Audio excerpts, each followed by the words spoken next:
to the world right now. We might get some people come on tonight, or they may be still like me, lying on the floor. And if you're wondering what I'm talking about, I'm actually talking about the World Cup final.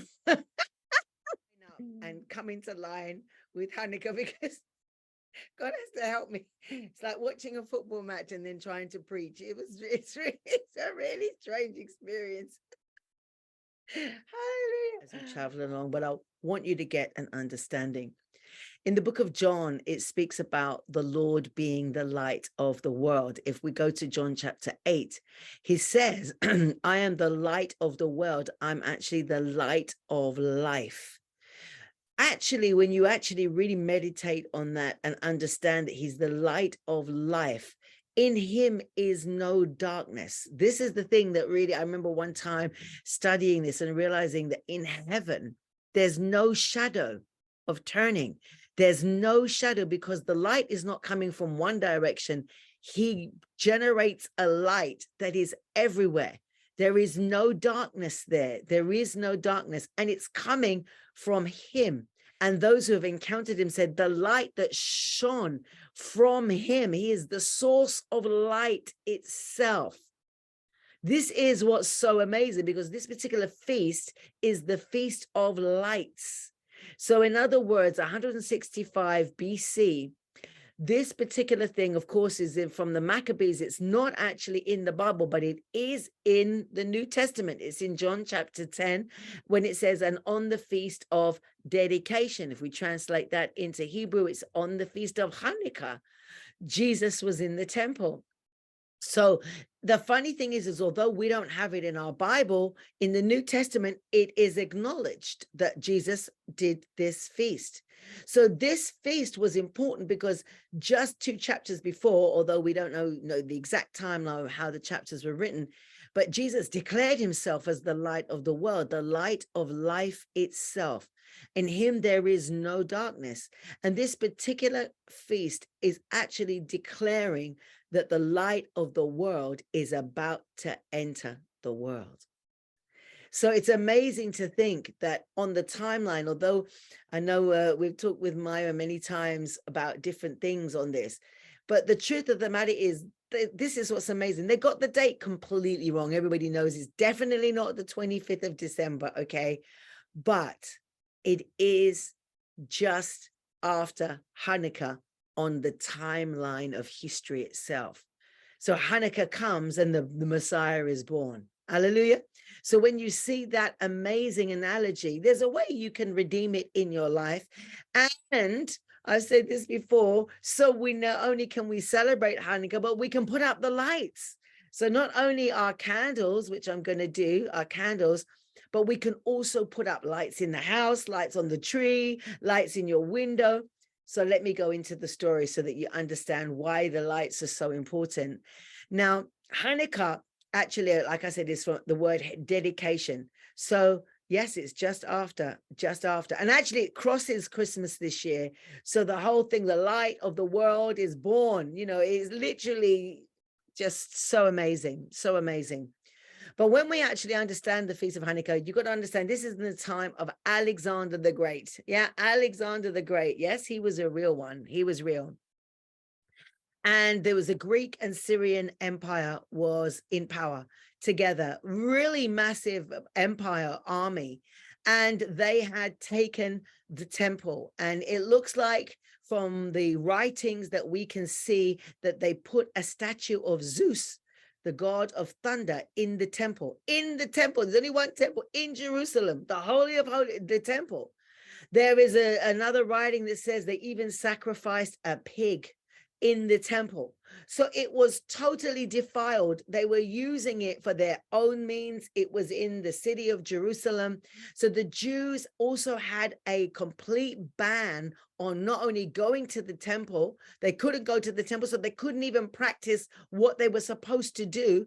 They had to do things in secret. They had to read the word hidden at home. So Alexander the Great and all the kings of that region really, really tried to shut down Judaism completely it was non-existent.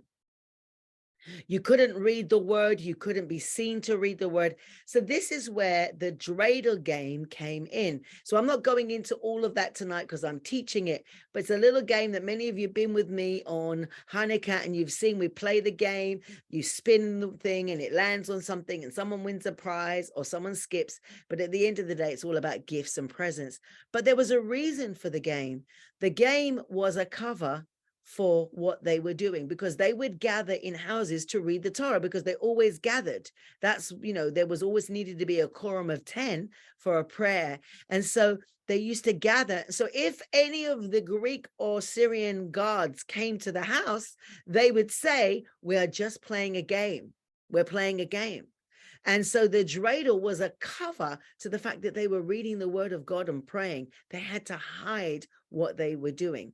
Now, if you think about the story of Miriam and Joseph, and by the way, by the name, Mary's name was Miriam and Joseph, okay? And the whole way that Jesus came through the line of David, it's amazing to think that only 165 years ago, everything had been completely shut down. And in many ways, just before the breaking of dawn, just before the promise of every prophet came, everything looked like it was over. And it was the Maccabees, the rabbis and the Maccabees, they got fed up and they said, no, this cannot be. So they decided to take up arms. Yeah, the rabbis and the people and the Torah studying people said, we're going to fight the Syrian army. And that was a miracle against the greatest army in the world at that time. A little group of Jews won. They got the temple back. They beat and they got it back. The Syrians left, the Greek army left, and it's a Greek-Syrian empire. Sometimes people say Syrian, sometimes people say Greek, but it was actually a mixture at the time. And then they had to rededicate the temple. They had to clean it out. It had been like the god of Zeus was a statue in there. So much, idol worship was in there. Woo, sounds like the body of, no, sorry. Anyway, idol worship was in there. All the wrong things were in there. And actually, it was really important that all these things were cleansed. All these things had to be totally, totally restored. But the only thing was, there was only one cruse of oil for 1 day's light. Now you'll see behind me the 9-stem menorah, and that was the 9-stem because of the day. So there are 2 different menorahs that we have. I've got the other one over there, so I can't run over and get it, but I've got this one, which is 9, and the one in the middle is the servant candles. It's 8 days and a servant candle. The one in the temple is 7, which is over there. The one in the temple is 7, and that is the 7 spirits of God. That is the one from Zechariah 4. That is the one that was given to the tabernacle of Moses, and it continued on, and it has to burn continually. It must never go out. So the 7-stem menorah is the biblical one in the temple, and the 9-stem menorah is for Hanukkah only. It's just for Hanukkah. This does not symbolize anything. But the reason why they use a menorah, because it was the menorah that had the problem. This way. So what's really important as well to understand is the difference between the two, because a lot of people get confused. One is a symbolism. The other one is the actual menorah, and it's the 7-stem menorah that is the symbol of Israel. It's on our I was going to say our logo, but it is our logo, the 7-stem menorah. And I'm going to teach about that another time, but this is Hanukkah. So we've got to the 9-stem, okay? So the 9-stem is only about days, but the 7 actually is very, very powerful. The enemy is very important that you understand the ways of the enemy. Now, Jesus was born, and this is amazing when you think about it, to defeat the works of the devil. For this reason was the Son of God manifested, to defeat the works of the devil, not to destroy him totally at that point. So in other words, God was going to show us how to overcome evil and be victorious. All nations now, not just the Jewish people, all nations. Now we see in this little battle that happened against a massive empire that the Jews won. A little group of Maccabees won. They won and they got the temple back. But like I said, there was only one cruse of oil. So what was the miracle? The miracle was that cruse of oil burnt for 8 days, because it took 7 days to refine and purify the oil so that it continued to be built, so to continue to be burnt in the temple. So the miracle really must have been amazing. Not only did they just get the temple back, which was a miracle in itself, but this miracle showed them that God still was with Israel. And actually there was a great plan coming, and little did they know, at the end of this terrible situation, 165 years later, very short in the timelines of humanity, believe me, was coming in the city of Bethlehem, in the city of David, the Son of God, Emmanuel, God with us, born in a place called Bethlehem, which actually means the house of bread. When we say Baruch atah lachem min haaretz, Bet Lachem, the house of Lachem, bread, the house of bread. So he is the bread of life. He is the light of the world. And he says, when he speaks, he tries to get us to understand that true nourishment and true light only comes from his source. Everything we do is an imitation of the truth that comes from Yeshua. I think I really have been meditating on this in the last few weeks. He is the light of life, l'chaim itself.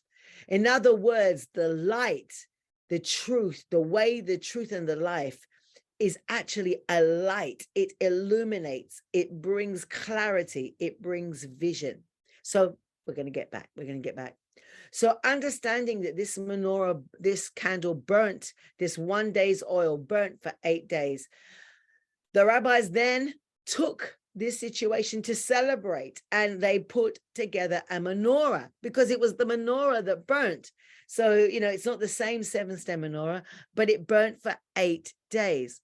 And they take this menorah and they put it outside in the window for everyone to see. If you go to any Jewish community now, as long as the candle's burning, they normally burn about an hour or two. They don't burn for 24 hours. You don't buy one that burns for 24 hours. It goes out. It just burns and then it goes out. They will put it in their window. And the other reason why you will see the Hanukkah menorahs in Golders Green, Stamford Hill, all the Jewish areas around the country, the group of Jews will always go and put a menorah up. They pay for it to go up. Why? Because it says, let their light so shine before all mankind. In other words, to shine the light of the good news of God. The commission was already there before Jesus was born, that actually the light must so shine. It must be seen. It mustn't be hidden under the table or under the bed. So what we are is never to be hidden.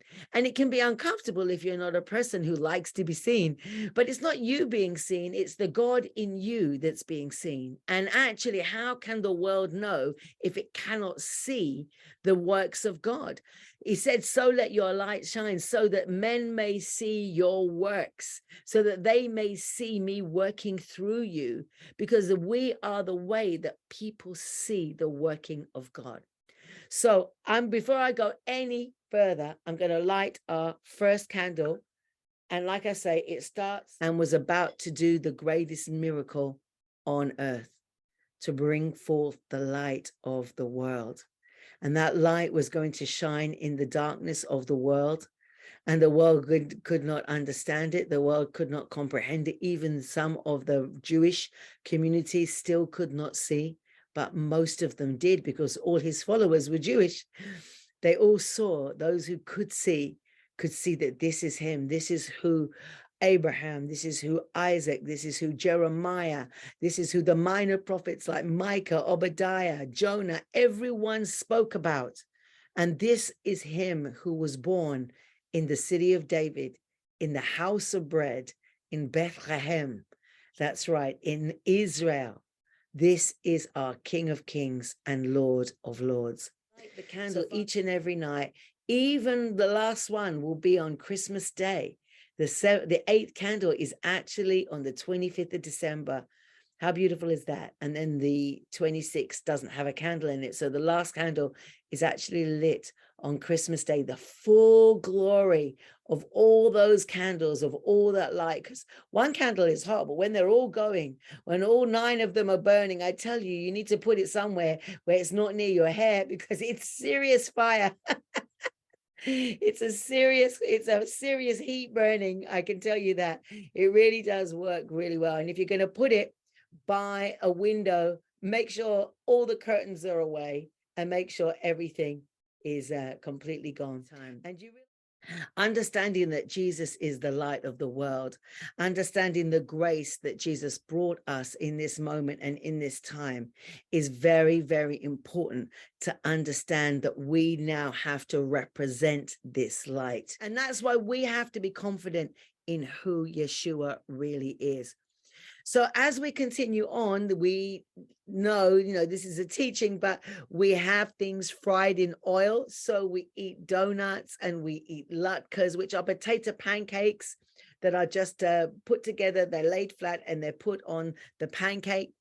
But those potato pancakes, you can eat them or not eat them. It doesn't really matter. But it's just to remember the miracle oil, because when you combine donuts, latkes, and mince pies together, it's a terrible season. It's like, okay, because we're, doubling up on everything. And yeah, that's why we all go fasting in January. But, I'm going to say this, but rejoice and celebrate. There are times when God says, feast.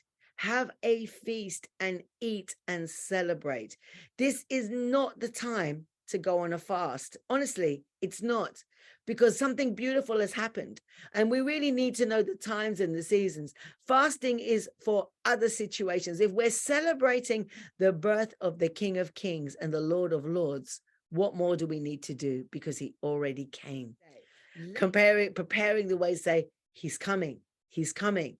The Messiah is about to be born. So it's like a prelude to our celebration. Unfortunately, we can do it all on the last day. It actually culminates on the 25th and we finish up on the 26th. So I will be sending some stuff out to help you guys and to see how things move. But